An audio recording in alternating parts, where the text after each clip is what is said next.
Okay, guys, so today I'm going to go over some different powerlifters' deadlift styles. This was a video idea in one of the comments. I don't remember exactly who suggested it, but I'm going to post who suggested it.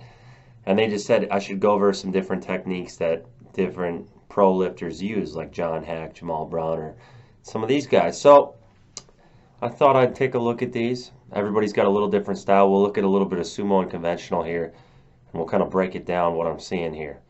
So let's go with John Haack first.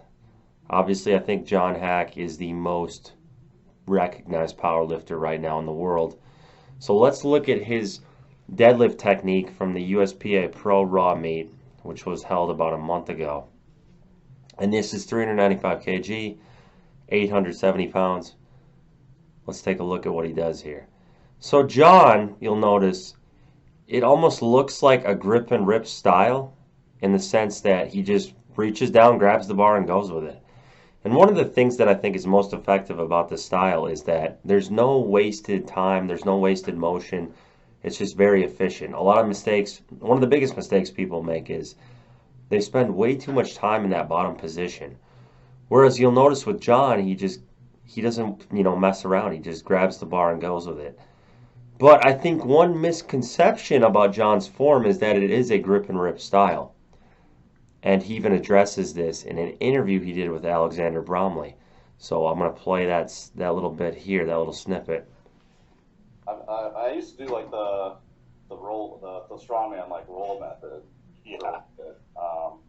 But yeah, since I've switched basically to I hate when people call my deadlift a grip and rip, because I don't know. To me, like gripping and ripping is like jerking the bar off the ground, and like if you notice with my deadlift, it comes off the floor like very fluid, like smooth. And Yeah, so he is very smooth off the floor. And notice that one of the things with basically any strong deadlifter is they're creating tension before the pull. So even in John's case here, this is 410 kilos, 904 pounds. Let's notice here, look at how he tries to create tension through his arms. His arms are taut. He's got a lot of muscle here, but his arms are completely locked out, and he's pulling up on the bar to create that tension prior to the pull.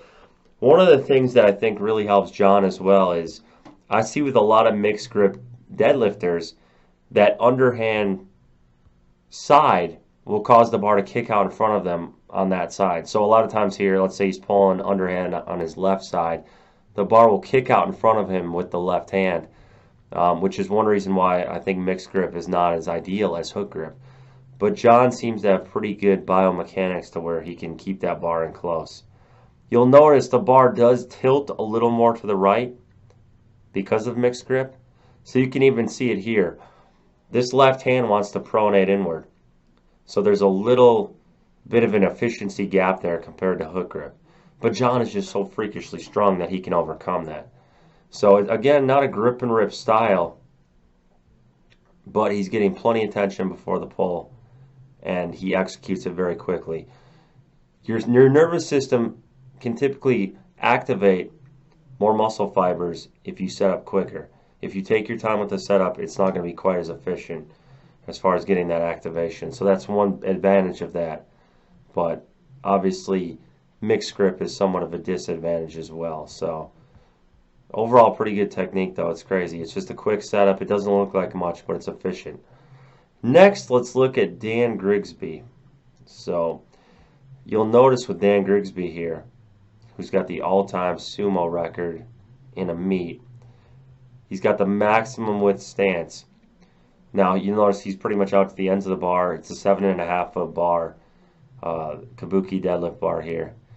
Which one reason why you see lower numbers on a stiff bar is because it's a 7 foot bar. You see lower sumo numbers, I should say, on a stiff bar, is it's a 7 foot bar. You can't position the feet as wide. So IPF, USAPL, they use a stiff bar, 7 foot bar. It's a half foot shorter. You can't go as wide with the feet, which does affect, it increases the range of motion. That's why the stiff bar sumo pulls are somewhat less, along with not getting that kick off the ground. So Dan's got maximum width stance here, humongous quads. So Dan's power really comes from his quads. His quads are enormous, if you notice. Um, just a huge lifter, very thick. His quads are massive. That's where he gets his power. And notice how upright he gets in that position. Right here, he's creating that tension. So let's watch slowly. What is he doing here? He's creating that tension. And notice the hook grip. Far more efficient lockout.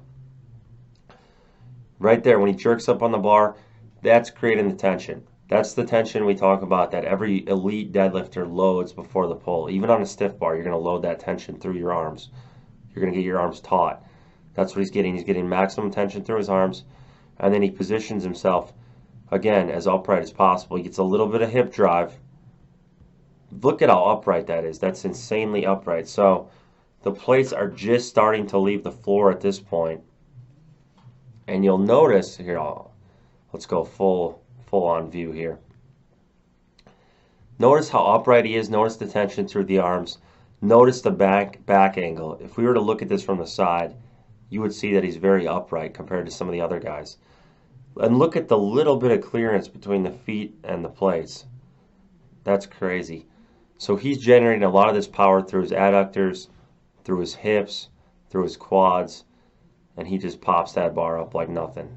No problem. So a lot of leverage being used here. Optimal leverages.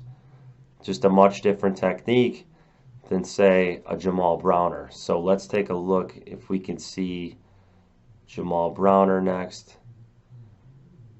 I'm actually going to go back because I want to see a lift that Jamal gets here. So this wasn't Jamal's best meet. He did better this year. But let's take a look at Jamal's technique here. Jamal's technique is much different than Dan's. Look at how much more narrow the sumo stance is.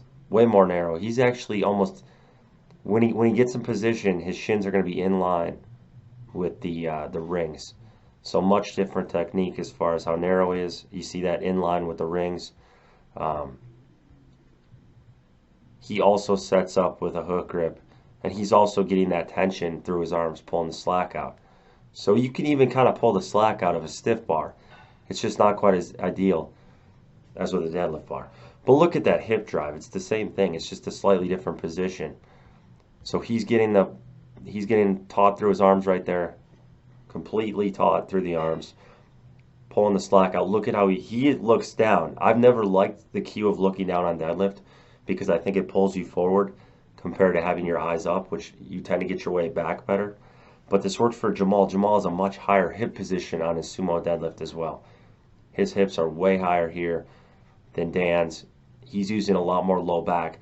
The kind of interesting thing about Jamal's deadlift is it's almost a hybrid where he's using kind of conventional form in a sumo stance, which is why I think Jamal's such an elite conventional puller as well.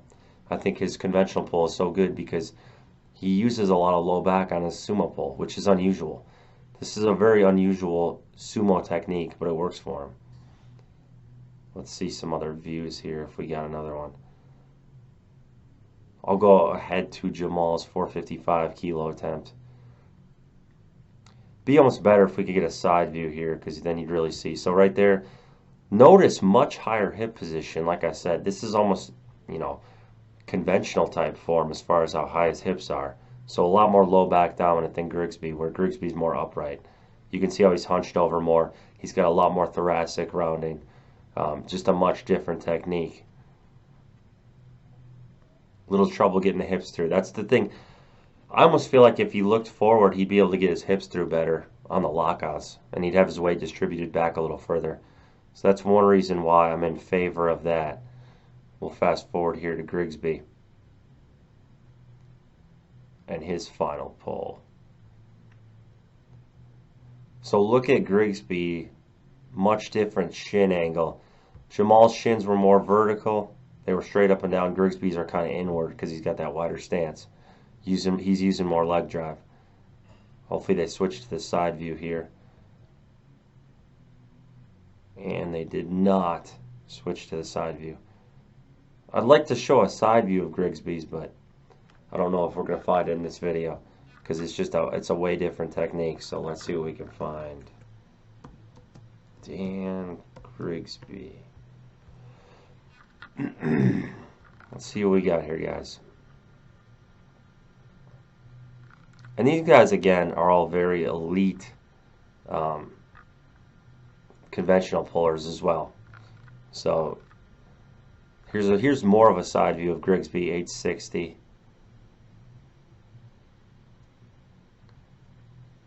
Look at how upright that is. That's insanely upright. So huge difference. I'll replay that one more time so you can kind of get the contrast between Dan and Jamal, their pulls here. So look, that is insanely upright. That's about the best sumo leverages you're going to get. Someone else who has sumo leverages like this is Nabil. So this is Nabil's channel, and he's got the same kind of leverages on his sumo deadlift. Very, let's see here. I'll show a little bit of his because he pulled the 750.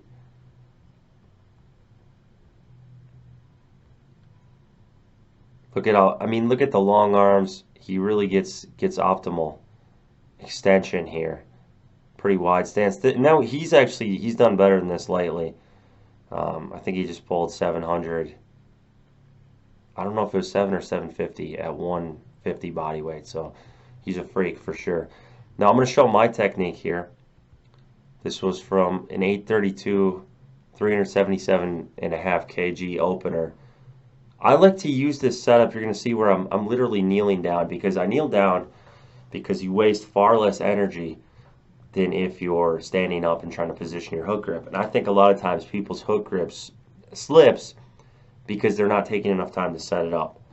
So I've made some videos about setting up hook grip properly, and this is one of the things I like to do. I like to kneel down because I'm not wasting any energy in that position, whereas if I was standing up hunched over the bar, I would be burning my low back out, which I need for, you know, a big conventional pull. So I take my left hand, the weaker hand, and I set that up, that hook grip up first, because that's the hand that's probably going to slip if I have any issues. That's the weaker side. So I really take my time to set up that left hand before I move on to the right, and the right is almost second nature because it's my dominant hand. And you'll notice I kind of angle my hands upward with hook grip. I'm angling them inward. I'm turning them in, cranking them in like that to create that tension through the arms. The tension through the arms is everything, guys. So I've widened my grip a smidge since this video, but the principle still applies. And I actually got a little slack in there because I had my hands a little too narrow. So I've changed that a little bit. But you can see the tension through the arms here.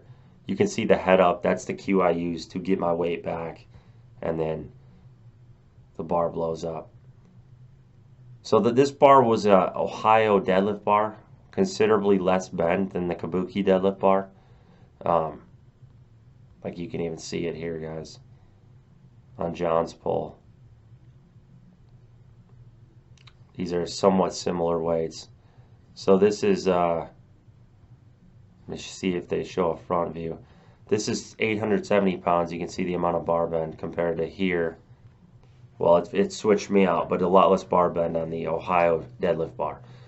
But overall, these are the kind of some techniques. I'm trying to think of who else. You know what would be good if we looked at, let's see here. Let's look at a stiff bar deadlift. So let's look at Ashton Rouska. And we'll see a stiff bar deadlift if we can find one. Because Ashton pulls both conventional and sumo. He switches back and forth. But I want to see one of his conventional pulls. So we'll go back a little ways here. How much weight is this? This is 700 and what do we got here? 22 pounds. 722 pounds, 327.5 kg. Just explodes up. And on a stiff bar, you almost have to just kind of do almost more of a grip and rip style. Again, there's tension through the arms.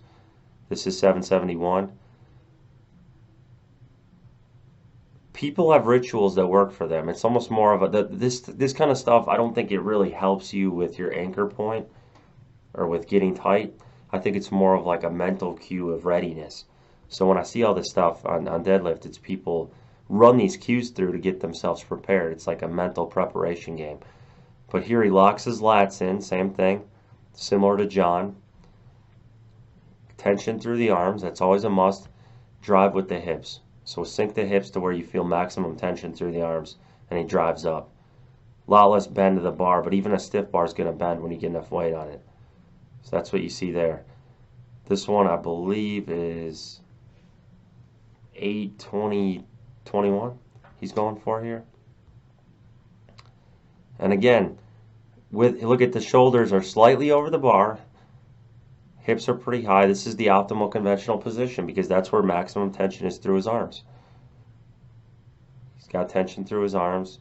Hips are at a good height. Shoulders are in a good position. And just not quite enough speed off the floor. That's one of the things that's tough. With a stiff bar, you just don't quite get the same kind of speed. But I hope you guys enjoyed this video. And keep the ideas coming. Subscribe, comment, like the video. I appreciate it all. And I'll keep the channel growing, guys. Thanks to you guys. Appreciate you.